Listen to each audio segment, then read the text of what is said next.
ৰৈ ৰৈ বিনালে নিশাই বিনালে ৰাতিপুৱাবলে কিমান পৰ।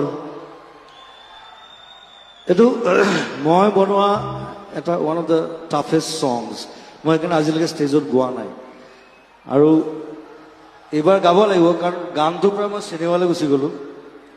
এটা গানক চিনেমা বনোৱাটো বহুত টান কাম আৰু এটা 15 বছৰৰ প্ৰচেষ্টা।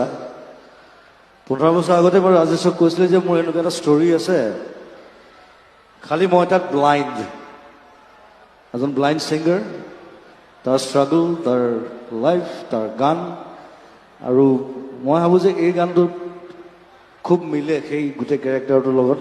সেইকাৰণে গানটো ইউজ কৰিছোঁ আৰু নতুনকৈ বনাবলগীয়া হৈছে আকৌ গানটো। প্ৰায় 20 বছৰ পিছত আকৌ গানটো বনাইছোঁ মই নতুনকৈ। বহুত কষ্ট হ'ল গানটো বনাওঁতে, প্ৰায় 2 বছৰ লাগিলে। চিনেমাখন বেছি সোনকালে হৈছে, চিনেমাখন 3 মাহত হৈছিল, কিন্তু গানটো বনাওঁতে মোৰ আকৌ বনাওঁতে ৰিমেক কৰোঁতে মোৰ 2 বছৰ লাগিলে।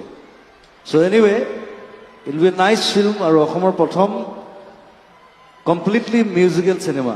কমপ্লিটলি মিউজিকেল চিনেমা কোনো কৰা নাই অসমত আজিলৈকে, সেইটো মই কৰিছোঁ আৰু গোটেই ৰাজেশ ভাইৰ টীম, আমাৰ টীম, ৰাহুলৰ টীম, প্ৰায় 200জন মানুহ আমি একেলগে কাম কৰিছোঁ।